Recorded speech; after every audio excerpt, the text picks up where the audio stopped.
CBN Universidade, um programa dos alunos e profissionais de comunicação da Universidade Estadual da Paraíba.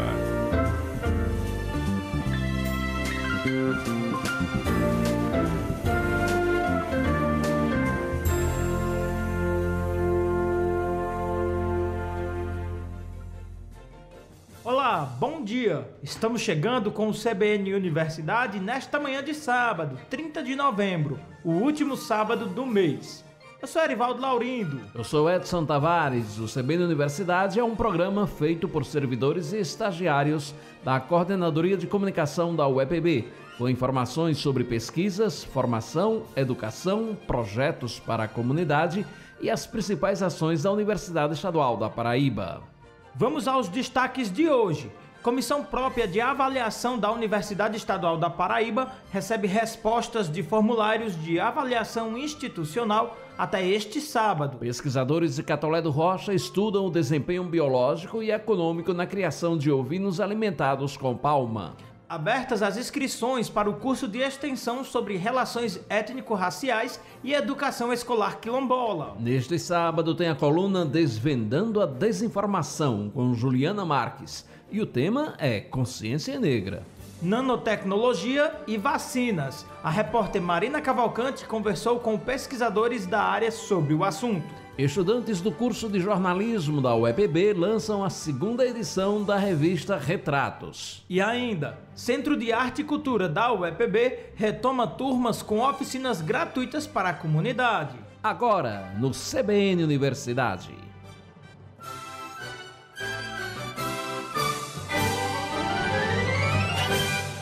Apresentação: Edson Tavares e Erivaldo Laurindo. Atenção toda a comunidade acadêmica, professores, alunos, servidores, técnicos administrativos da UEPB. A Comissão Própria de Avaliação da Universidade Estadual da Paraíba segue com os formulários de avaliação institucional abertos até este sábado, 30 de novembro. Todos os integrantes da universidade devem fazer a avaliação respondendo a um questionário diretamente no SUAP, o Sistema Único de Administração Pública. O objetivo é avaliar a qualidade das atividades acadêmicas e institucionais.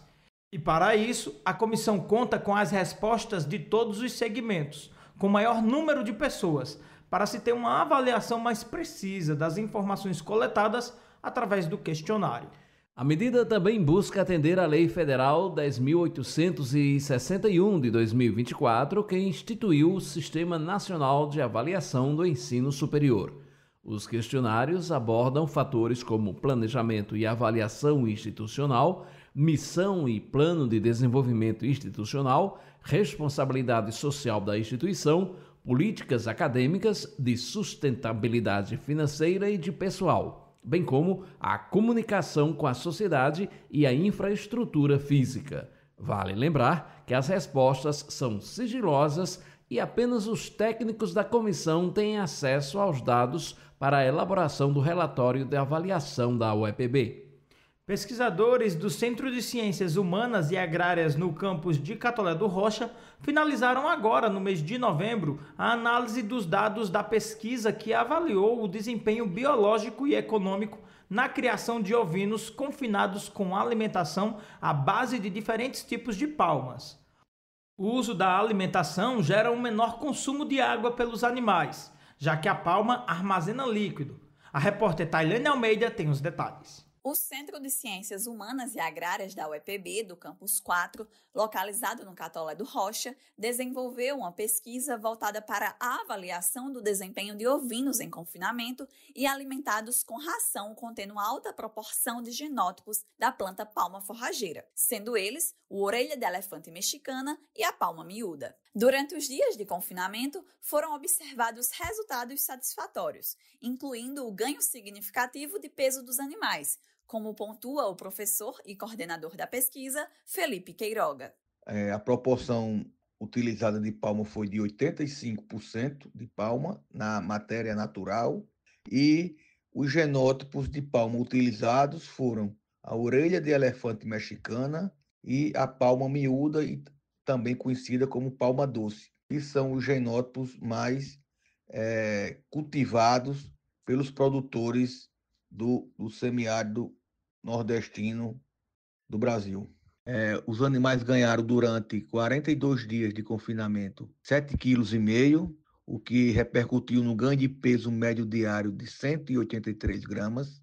Uma variável importante foi o consumo de água, que era para ter ficado em torno de 4 litros 250 mililitros, ficou em apenas 1 litro 740 mililitros. Por quê? Porque parte dessa água ela veio da palma, que é rica em água.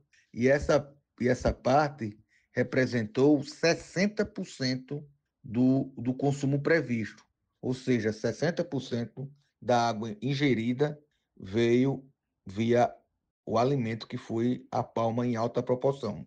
Mas vale salientar que, dos 2 genótipos de palma avaliados, não houve diferença significativa para nenhuma dos parâmetros que compõem o desempenho dos animais. Ou seja, o produtor pode utilizar qualquer um dos genótipos que os resultados de desempenho serão semelhantes. A pesquisa é de extrema importância para os produtores e criadores de caprinos e ovinos, pois auxilia na escolha dos genótipos de palma que serão cultivados por eles, além de garantir outros benefícios, como destaca o professor Felipe Queiroga.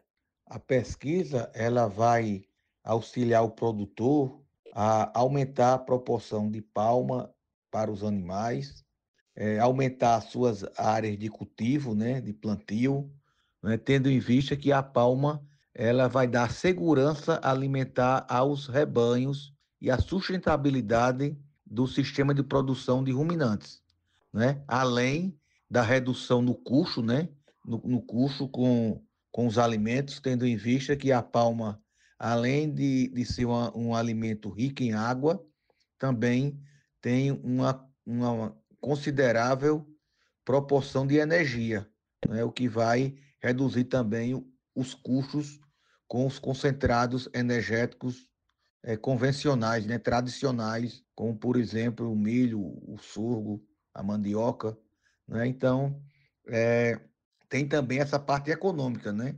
E também já que ela é uma planta altamente adaptada ao semiárido brasileiro, ela também vai dar segurança alimentar, como eu falei anteriormente. Então, a pesquisa ela abre um novo leque para o uso da palma em quantidades, em proporções maiores no sistema de produção de ruminantes. O coordenador Felipe Queiroga ainda fala sobre a importância da divulgação da pesquisa, para que essas informações possam chegar até os produtores. O próximo passo da pesquisa é justamente a divulgação desses resultados, por meio das redes sociais, por meio da página do site da UEPB, do Campus 4, né? E também da UEPB, né? Que publicou uma reportagem, por meio de mini cursos e também de palestra, né? Esses resultados serão apresentados também, tendo em vista que eles são difusores das tecnologias geradas pelas instituições de pesquisa. Então, essa parte de divulgação é muito importante para que chegue na ponta, né? Que chegue ao produtor o conhecimento dessas informações. Para compartilhar o conhecimento desenvolvido com os produtores da região, o professor pesquisador da UEPB participou de 2 cursos de capacitação e um dia de campo promovidos pela Empresa Paraibana de Pesquisa e Extensão Rural e Regularização Fundiária, a EMPAER, nas cidades de Alagoinha e Soledade. E compartilhando os saberes, a UEPB impacta diretamente o manejo dos rebanhos de caprinos e ovinos na região semiárida. Tailane Almeida, para o CBN Universidade. Obrigado, Tailane. E antes do intervalo, tem uma dica interessante para você que está em Campina Grande neste sábado. É o seguinte, a partir das 3 horas da tarde, no Museu de Arte Popular da Paraíba, às margens do Açude Velho, haverá o lançamento do livro físico Os Voos do Pavão Misterioso, 100 anos de encanto. O livro tem o selo Latos, da editora da Universidade Estadual da Paraíba, e faz uma homenagem a um dos maiores clássicos da literatura de cordel, o romance nordestino Pavão Misterioso. O evento de lançamento é aberto ao público e com entrada gratuita. A expectativa é da presença de diversos poetas que fazem parte da Academia de Cordel do Vale do Paraíba. Fica sintonizado com a gente, que depois do intervalo trazemos oportunidade de qualificação em curso de extensão sobre relações étnico-raciais e educação escolar quilombola. E ainda, a participação da jornalista Juliana Marques com o quadro Desvendando a Desinformação. O CBN Universidade volta já já. CBN Universidade, na CBN Campina Grande. Seja muito bem-vindo, seja muito bem-vinda ao nosso programa. Até às 10 horas da manhã tem muita informação, não é isso, Erivaldo? Isso mesmo, Edson. E atenção agora, estão abertas as inscrições para o curso de extensão sobre relações étnico-raciais e educação escolar quilombola. O curso terá duração de 3 meses com carga horária total de 120 horas e oferece um total de 7.500 vagas. A pró-reitora adjunta da Pró-Reitoria de Ensino Médio, Técnico e Educação à Distância, Shirley Alves, tem detalhes sobre essa oportunidade. Vamos ouvir. A Universidade Estadual da Paraíba junta-se mais uma vez com a Universidade Federal da Paraíba e a Secretaria de Educação Continuada, Alfabetização de Jovens e Adultos, Diversidade e Inclusão, SECADI do MEC, para a oferta de mais um curso de extensão na modalidade à distância, voltado para a formação de docentes e gestores e gestoras para as relações étnico-raciais e a educação escolar quilombola. O objetivo do curso, conforme seu projeto pedagógico, é contribuir para a formação de professores e professoras e gestores e gestoras que possam atuar em consonância com os princípios da educação para as relações étnico-raciais e da educação escolar quilombola, na gestão de processos educativos que acontecem nos espaços escolares e não escolares. Lembrando que com esse curso estamos fortalecendo a implementação do artigo 26A da Lei de Diretrizes e Bases da Educação Nacional, Lei número 9.394, de 20 de dezembro de 1996, que prevê a obrigatoriedade do ensino das histórias e culturas africanas, afro-brasileiras e indígenas em todos os níveis da educação básica no Brasil. O curso terá duração de 3 meses, com carga horária total de 120 horas, abordando questões como o panorama étnico-racial e quilombola brasileiro, culturas e territorialidades, educação antirracista na prática e gestão democrática para a diversidade. As atividades serão realizadas de forma síncrona e assíncrona, utilizando o ambiente virtual de aprendizagem AVA. O curso, que foi desenvolvido em parceria com a Universidade Federal de São João del Rei e a CAPES, está oferecendo nessa primeira turma 7.500 vagas para gestores e gestoras e docentes da educação básica das redes pública, municipal e estadual do estado da Paraíba, e tem previsão de início em março de 2025. As pessoas interessadas em participar do curso devem acessar o edital, confirmar seu interesse através do SWAP Eventos e enviar a documentação solicitada para o endereço eletrônico etnico-racial@evento.uepb.edu.br até o dia 13 de dezembro. A homologação das inscrições será realizada entre os dias 27 de janeiro e 10 de fevereiro de 2025. A previsão para o início das aulas do curso de extensão sobre relações étnico-raciais e educação escolar quilombola é para março de 2025. Inclusive, estão abertas até o dia 5 de dezembro as inscrições para a seleção simplificada para coordenador ou coordenadora de curso, coordenador ou coordenadora de tutoria e assistente à docência deste curso. As vagas oferecidas em edital contemplam a formação mínima de graduação, preferencialmente em pedagogia, e pós-graduação lato sensu, relacionada à temática das interações étnico-raciais. Os interessados devem acessar a área do candidato com o e-mail institucional, preencher a ficha de inscrição e enviar a documentação solicitada no certame para o e-mail etnicoracial@evento.uepb.edu.br. E agora, no CBN Universidade, abrimos espaço para a participação de Juliana Marques. Ela está de volta com o quadro Desvendando a Desinformação, que este mês aborda a consciência negra. Vamos ouvir. Desvendando a Desinformação, com Juliana Marques.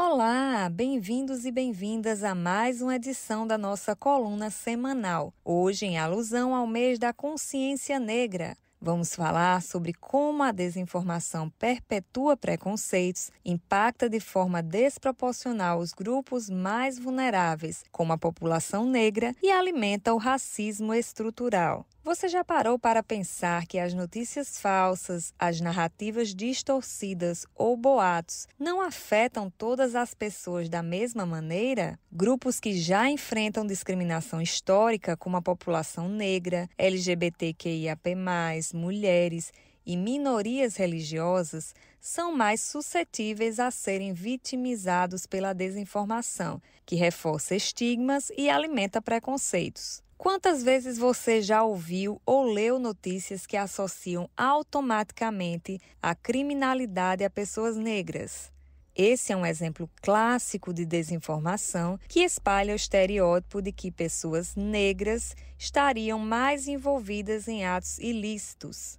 Estudos mostram que, mesmo sem base em fatos, essa associação é repetida principalmente nas plataformas, reforçando um ciclo de discriminação.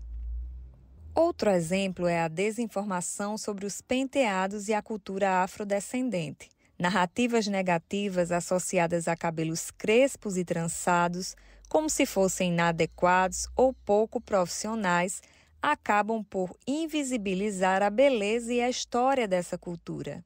Essa ideia, muitas vezes espalhada em ambientes de trabalho, pode influenciar na autoestima de pessoas negras e até prejudicar suas oportunidades.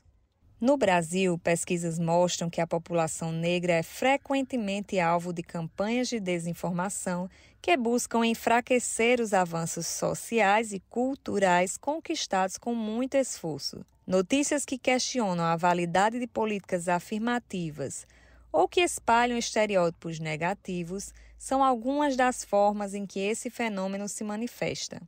E nós, o que podemos fazer para combater essa realidade? O primeiro passo é buscar o conhecimento e o acesso à informação a partir de fontes confiáveis, questionando os estereótipos. A conscientização sobre como a desinformação atua é fundamental para não cairmos nas armadilhas dos preconceitos que carregamos e nos tornarmos agentes de mudança, valorizando a diversidade e lutando contra a perpetuação de injustiças. Encerramos por aqui, mas lembre-se, a luta pela informação confiável é também uma luta pela justiça e pela equidade. Até a próxima! Obrigado, Juliana. E o quadro Desvendando a Desinformação volta mês que vem com mais informações importantes para você que acompanha o CBN Universidade. O programa de pós-graduação em desenvolvimento regional está com edital aberto para a seleção de novos alunos da turma de mestrado para o próximo ano. No total, estão sendo ofertadas 20 vagas, sendo 14 para ampla concorrência, 6 para ações afirmativas e uma vaga extra para pessoa com deficiência. Os interessados têm até o dia 15 de dezembro para realizar a inscrição através da internet. E o link de inscrição você encontra no site da universidade, uebb.edu.br. O programa conta com 3 linhas de pesquisa: Estado, Planejamento, Políticas Públicas e Desenvolvimento Regional, Sociedade, Cultura, Turismo e Desenvolvimento Regional e Ciência, Tecnologia e Inovação. Os candidatos devem submeter um projeto de pesquisa que pode ser entregue até o dia 31 de janeiro. Além da análise do projeto, os inscritos ainda serão submetidos à prova de conhecimentos específicos. O resultado final deve ser divulgado no dia 6 de março. O edital completo também está disponível no site da Universidade Estadual da Paraíba. E vamos para o intervalo. No próximo bloco, a gente fala sobre nanotecnologia e como é o impacto da ciência na produção de vacinas. O CBN Universidade volta já. CBN Universidade, na CBN Campina Grande. Estamos de volta com o CBN Universidade nesta manhã de sábado. Pesquisadores da UEPB vêm estudando o uso das nanotecnologias no desenvolvimento de vacinas. Você sabe o que são as nanotecnologias e como podem influenciar na saúde coletiva? Não? Então confere aí na reportagem de Marina Cavalcante. A nanotecnologia aplicada às vacinas é o uso de partículas extremamente pequenas, chamadas de nanopartículas, invisíveis a olho nu. Essas nanopartículas atuam de forma inovadora, protegendo os componentes ativos das vacinas e permitindo que sejam liberados de maneira controlada e direcionada em nosso corpo. Com isso, as vacinas se tornam mais eficazes, estáveis e precisas, otimizando a resposta imunológica e prolongando a durabilidade de sua eficácia.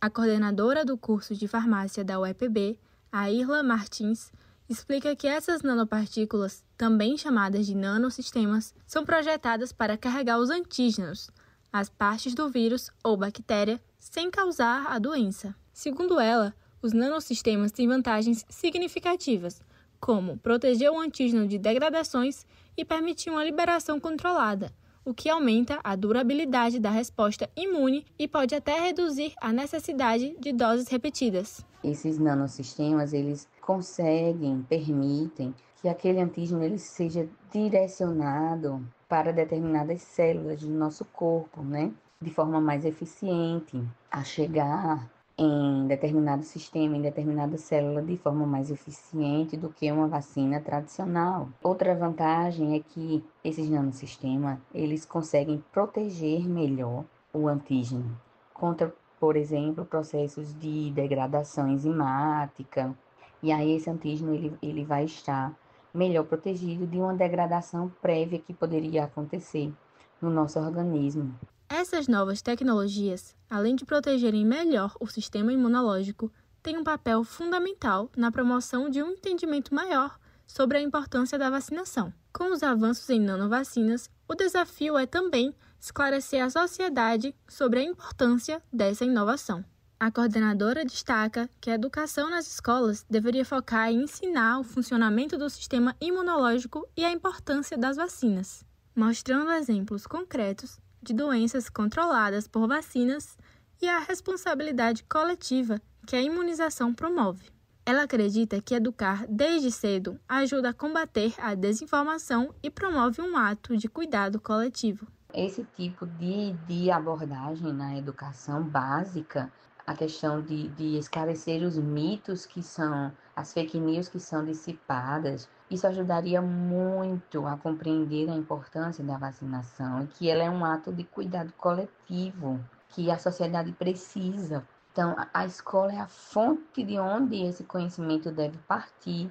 Se os estudantes da educação básica fossem formados mais profundamente sobre esses temas, eu tenho certeza que as fake news que foram propagadas, elas não teriam sido propagadas no nível que foi, acerca da desinformação sobre a importância da vacinação. As vacinas foram uma das descobertas mais importantes para a saúde pública, É a intervenção de saúde pública mais bem sucedida do mundo, Salvando milhares, milhões de vidas, ao longo dos anos, Então, entender como no passado, doenças graves, como a varíola, a poliomielite, que causavam grandes epidemias e mortalidade, entender que a partir da descoberta da vacina houve o controle dessas doenças é apreciar realmente o impacto transformador que as vacinas trouxeram, E estudar que essas vacinas foram evoluindo. A aluna Jordânia Freitas, do 5º período de farmácia, que participa do projeto Nanotecnologia e o desenvolvimento de vacinas, práticas educativas e de sensibilização dos alunos da rede estadual de Campina Grande, explicou algumas vantagens das nanovacinas em relação às vacinas tradicionais. elas fornecem essa proteção aos mesmos de uma degradação precoce, o que vai preservar a sua integridade e eficácia até chegar ao alvo desejado. Também uma liberação controlada, vão garantir essa liberação controlada dos antígenos, o que vai promover uma resposta imunológica mais sustentada ao longo do tempo, um aumento da estabilidade, uma entrega direcionada.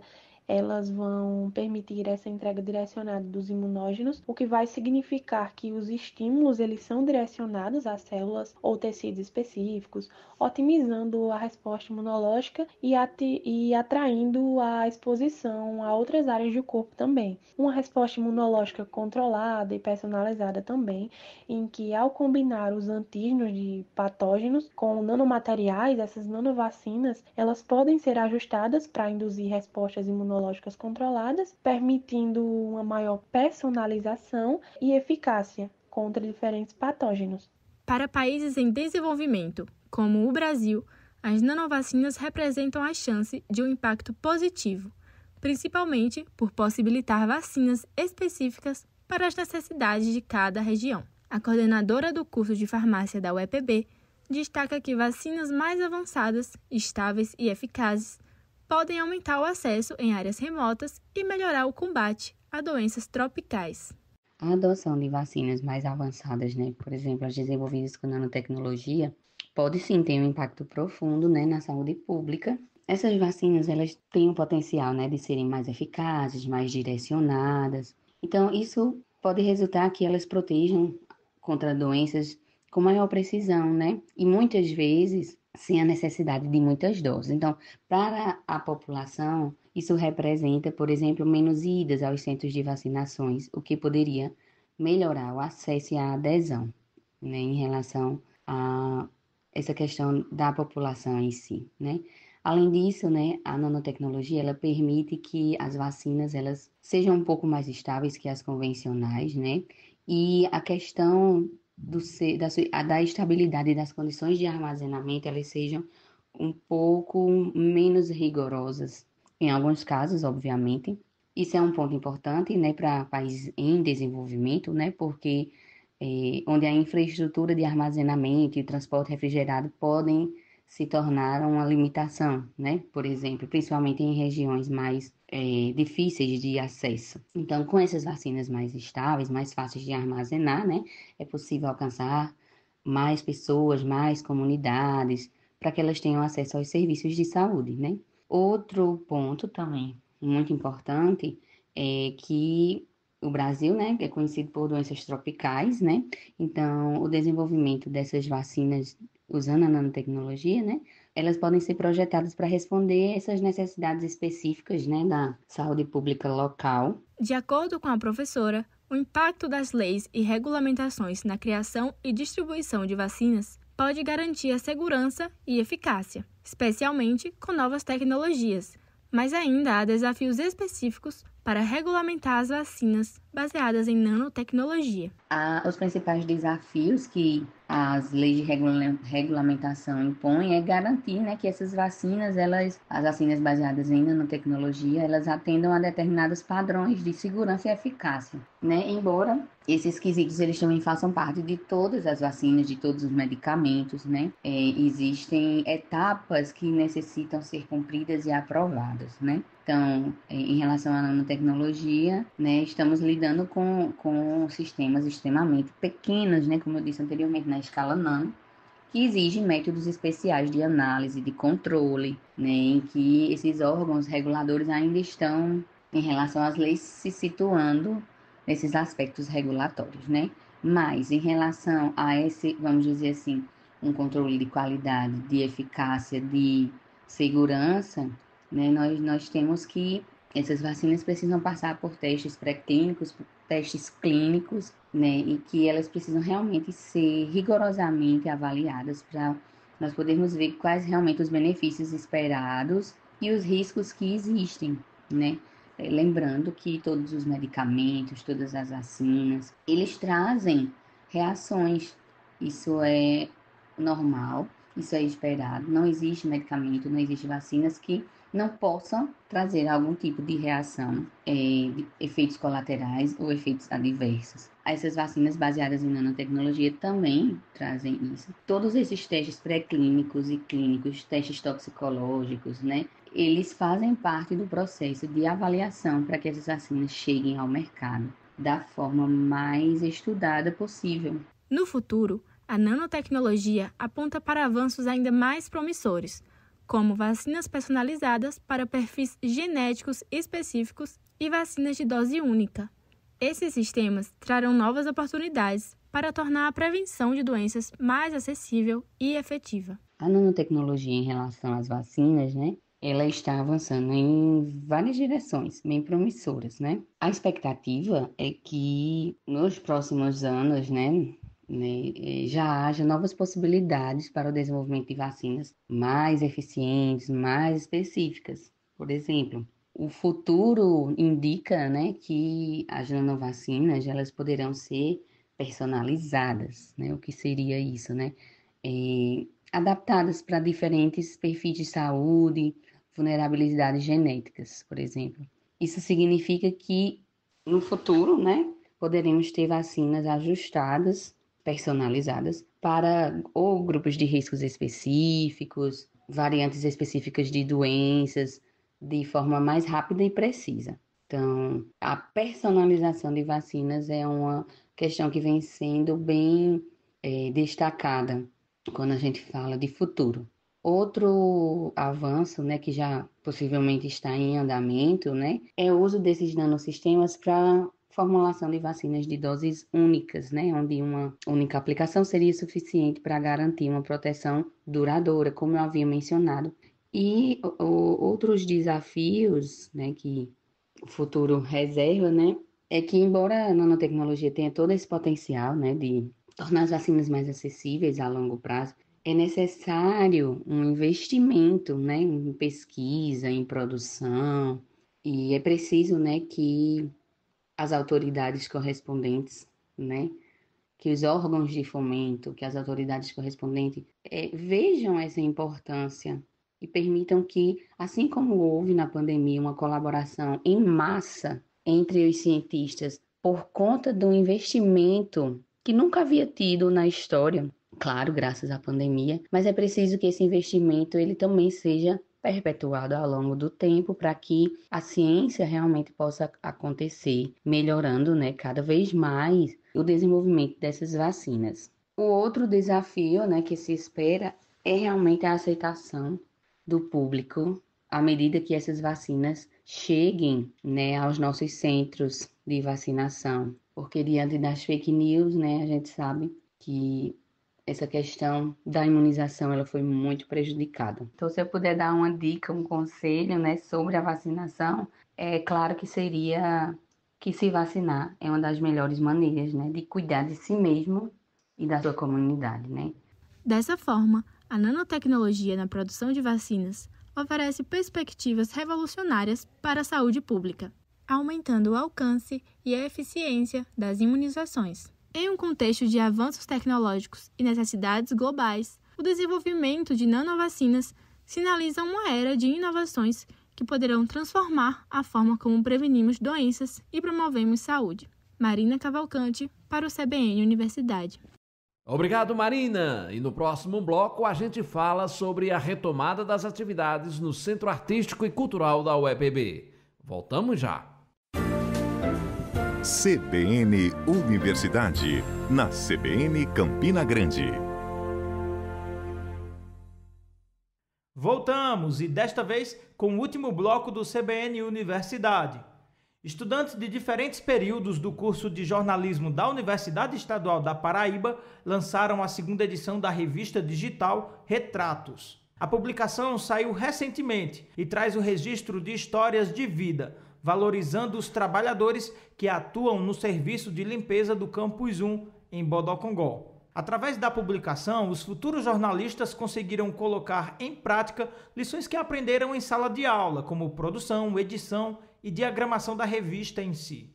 O trabalho foi proposto e orientado pelo professor Jurani Clementino, que fala mais sobre essa iniciativa.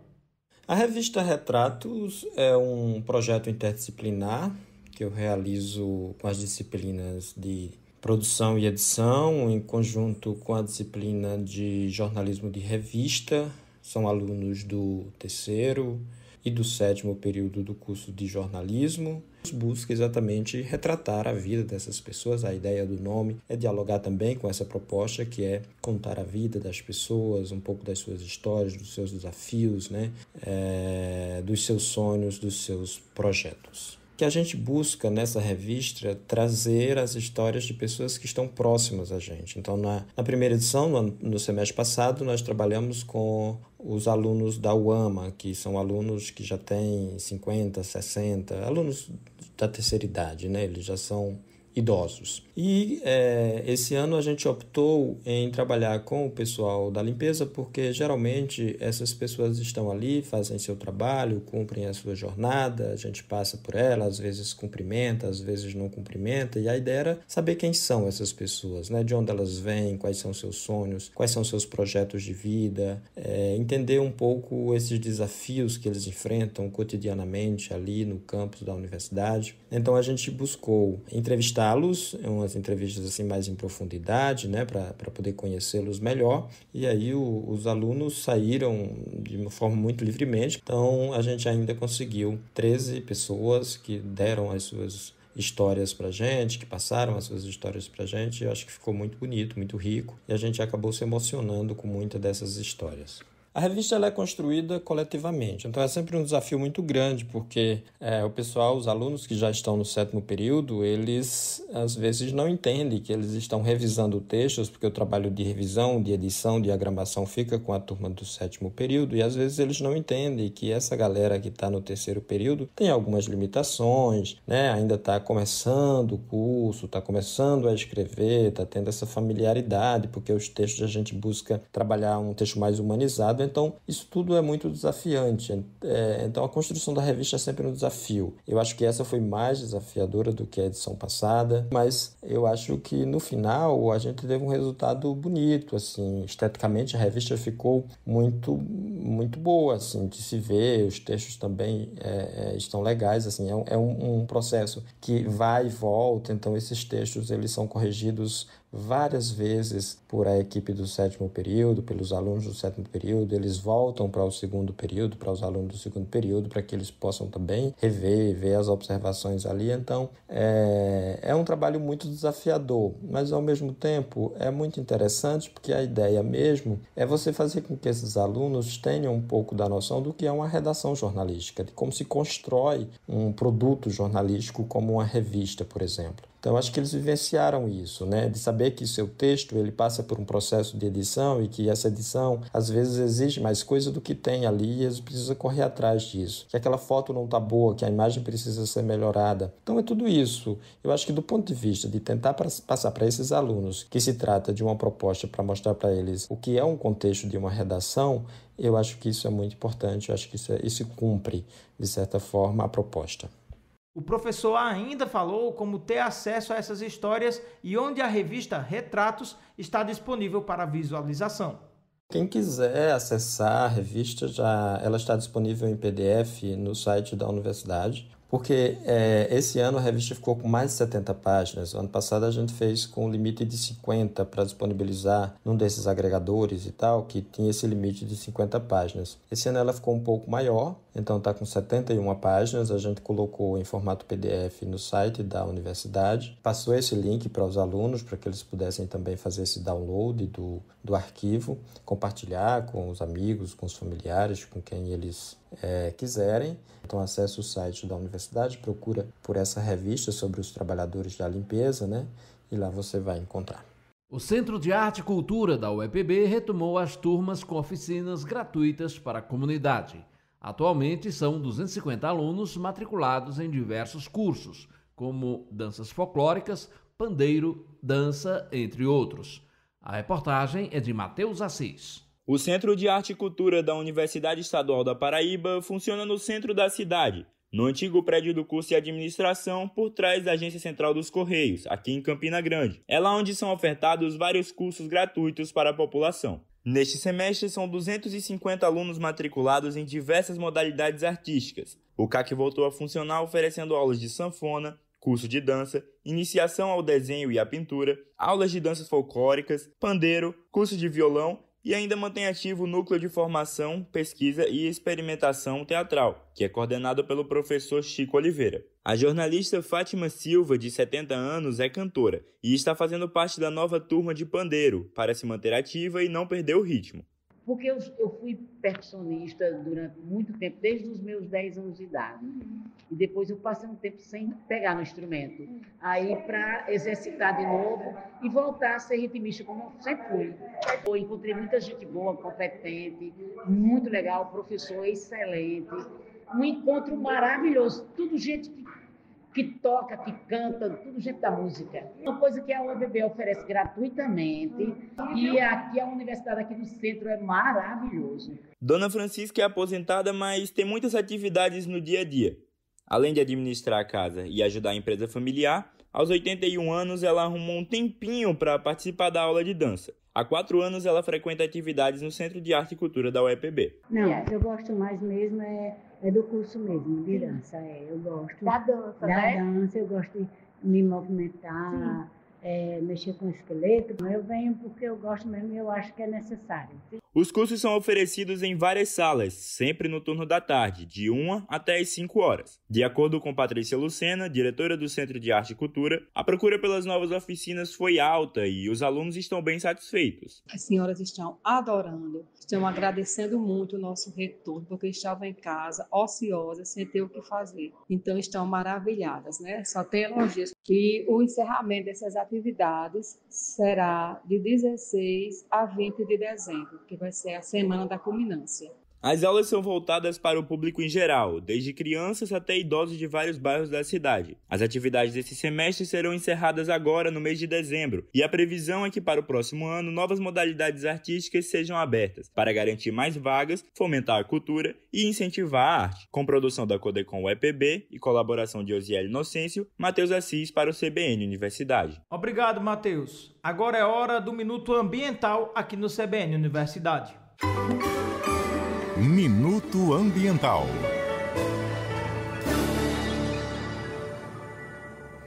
Olá, meu nome é Tiago Nóbrega e estamos começando mais um Minuto Ambiental. Hoje vamos falar sobre a importância das abelhas para a vida na Terra. As abelhas são insetos polinizadores de extrema importância para a manutenção da biodiversidade e para a produção de alimentos. Ao visitar flores em busca de néctar e pólen, elas transportam o pólen de uma flor para outra, permitindo a reprodução das plantas. Essa polinização é fundamental para a produção de frutas, legumes, sementes e oleaginosas que consumimos. Infelizmente, as populações de abelhas estão diminuindo em todo o mundo, devido a diversos fatores, como o uso de pesticidas, a perda de habitat e as mudanças climáticas. A redução no número de abelhas pode ter graves consequências para a segurança alimentar e para o equilíbrio dos ecossistemas. Para ajudar a proteger esses importantes polinizadores, podemos plantar flores nativas, evitar o uso de pesticidas, comprar mel local e apoiar projetos de conservação.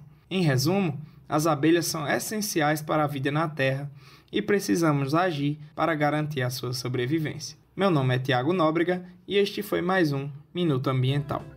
E assim a gente encerra o CBN Universidade deste sábado. A apresentação de Erivaldo Laurindo e Edson Tavares. Reportagens de Matheus Assis, Marina Cavalcante e Tailane Almeida. Edição e finalização de Isis Coelho e Lucielen Lima. Edição técnica de Apolo Ricarte. Direção geral de Hipólito Lucena. Se você perdeu algum trecho do nosso programa, não se preocupe. A edição deste sábado está disponível no canal Rede UEPB no YouTube. Lá, além do CBN Universidade, você acompanha toda a programação da TV UEPB, com reportagens, programas e lives. E semana que vem o CBN Universidade estará de volta, a partir das 9 horas da manhã, aqui na Rádio CBN Campina Grande 103.5. Muito obrigado pela companhia, tenha um ótimo final de sábado e um domingo muito feliz. Tchau, Erivaldo. Valeu, Edson. Tchau, tchau. CBN Universidade, na CBN Campina Grande.